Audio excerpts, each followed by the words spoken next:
Anong ganap sa mundo ng showbiz? Sinabi ng showbiz columnist na si OG Diaz na mukhang malabong makabalik sa ABS-CBN si Wow Wowin host Willie Revillame. Lalo't maugong ang chikang nag-resign na ito kaagad sa All TV at pinakansela na ang kanyang exclusive contract dito. Dahil dito, inaantabayanan ngayon ng fans at supporters kung ano ang mga susunod na hakbang ng TV host.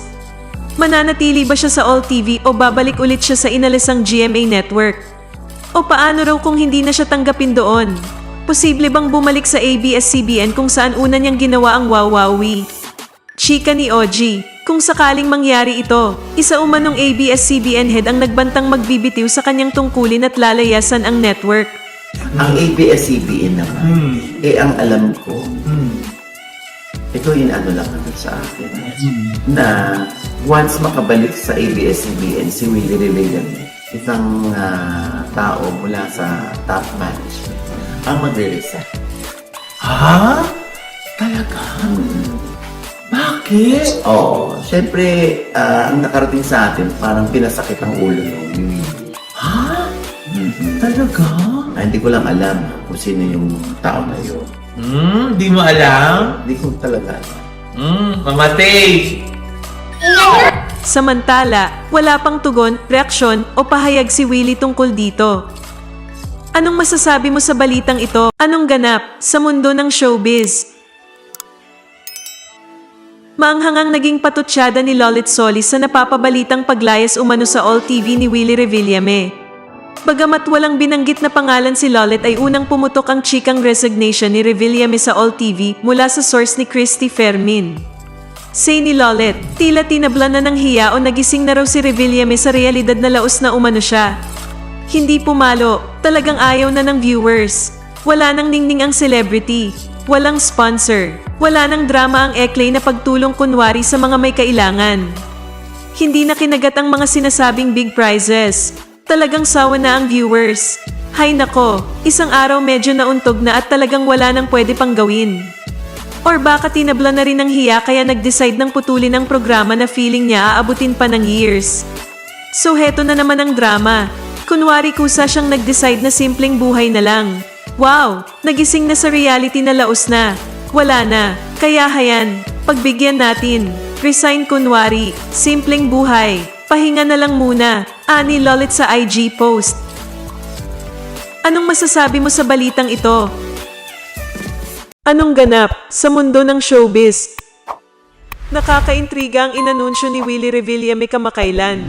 Abangan na lang daw ng mga manonood ang announcement niya tungkol sa isang malakit mabigat na desisyon niya isa sa mga araw na ito. Worry ay may himig yun ng pamamaalam. Mawala man ako, gusto ko meron pa rin isang host na makakausap nyo. Mawala man ako sa mundo, mawala na. Sana meron pa rin wawawin. Kasi etong programang to, walang halong pagdadamot, walang halong pagkukunwari. Galing po lahat sa puso ang pagbibigay ng saya at tulong dito. Bagamat nagmumuni-muni pa raw siya, dasal niyang nakatayo pa rin ang programa. Hindi nagpahagang si Willie kung health-related ang magiging desisyon niya although inamin niya nung umaga pagkagising niya ay wala siyang boses. Nagbalik lang daw ito bago tumungo sa studio. Wala ring pahiwatig ang TV host kung may kinalaman yun sa pagpayag niyang tumakbo sa isang mataas na posisyon sa 2022 elections.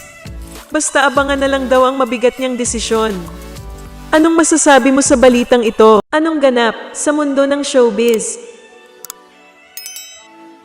Usap-usapan pa rin sa social media si Willie Revillame dahil sa mga banat nito sa ilang artista na di umano'y hindi marunong tuminaw ng loob sa kanya. Ilang netizen ang nagsasabi na si Gab Valenciano ang di umano'y pinatungkulan ni Willie sa kanyang litanya sa Wow Wowin kamakailang lang. Si Gab ay naging direktor ng show noong nasa GMA pa ito. Okay, meron lang ako maikwento.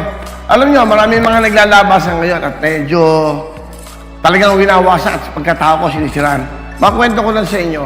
Meron akong mga taong minahal at tinulungan. Bibinigyan ako ng isang unit dito. Unit ng kondominyo, binigyan ko pang kotse. Okay? Yan malapit sa akin yan. Abay, sinabihan pa ako mayabang ngayon. Sipin niyo yung mga ginagawa ko sa mga taong yan. May isa naman. Kung nagmamakaawa daw ako, nagpapaawa ako. Hindi ako nagpapaawa. Okay? Nung tatakbo kang konsihal sa Channel 2, pupunta ka sa kwarto ko, binigyan ka ng 50,000. Tatalo ka. Kilala mo kung sino ka. Aminin mo yan. O yan, gusto nyo mga ganyan ang labanan? Hindi ko kinukwento to, pero tinitira nyo ako ngayon.